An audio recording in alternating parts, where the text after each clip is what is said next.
The blame for the fires of West Maui is falling upon Hawaiian Electric, who knew as early as 4 years ago that there was a risk of fire due to their own negligence in maintaining power lines. But they did nothing. Hawaiian Electric, who is owned by Vanguard and BlackRock, has been shifting their focus to clean energy. And in order to build back better, the old system must first be destroyed. And so the power was left on to feed the flames. The warning system on Maui is one of the most advanced and maintained warning systems on Earth. Residents are accustomed to monthly tests, but on the day of the fire, no sirens went off. There were no warnings.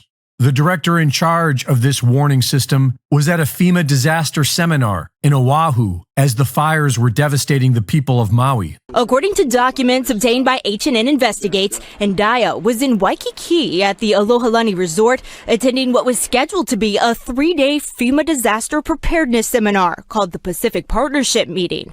A receipt from the hotel shows Ndaya checked in last Monday, a day before the fire started. That same receipt lists a departure date of Wednesday, August 9th, the morning after flames reduced Lahaina town to ash. According to Tuesday's agenda, the day wrapped up with a networking reception at the hotel's Longboard Club from 5 to 7 that evening. The same time, people were running for their lives, trying to escape flames that engulfed the town. When asked if he regretted not sounding the alarm, he said no, because he was worried that the people would run into the fire. Do you regret not sounding the sirens? I do not. Had we sounded the siren that night, we're afraid that people would have gone Malka. And if that was the case, then they would have gone into the fire. But instead, they burned to death at home, including an untold number of children who were home alone that morning because of a school cancellation.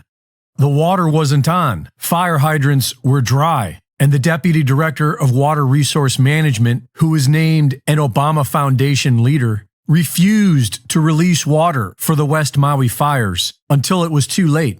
He says that in order to share water, Hawaiians need to discuss equity. Really, my motto is always like, let water connect us and not divide us. Like we can share it, but it requires true conversations about equity.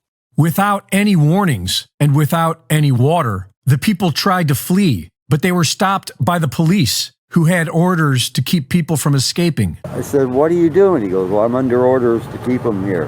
And I said, the fire is right around Safeway. It's going to hit Front Street. You know, these people got to get out of here.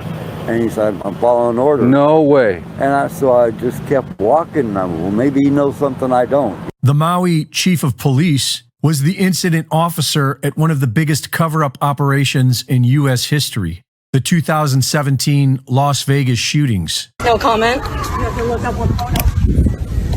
comment right now, guys. No comment? Yeah. I'm talking to the chief, sir. Yeah. Why doesn't he want to speak to the people? Only to a camera. Residents are not allowed to leave unless they get a permission slip from the federal government. But the government recently decided to shut that option down. I've just been informed that we are shutting down this placard distribution as of now. While the fires burned, a book was published about the entire event. The book blamed climate change and was written by a Dr. Milestone. The definition of milestone is an action or event marking a significant change or stage in development.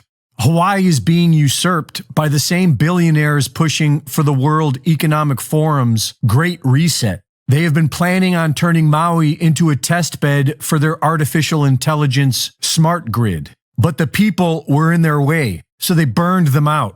Maui will either be a major milestone for the ruling class or a line in the sand for we the people.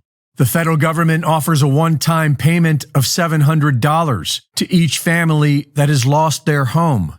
And the governor of Hawaii tells reporters that the state plans on acquiring the land. I'm already thinking about ways for the state to acquire that land so that we can put it into workforce housing, to put it back into families, or to make it open spaces in perpetuity as a memorial to people who were lost. And if it wasn't for the local community, the survivors would be left alone to die in the ashes of their neighbors.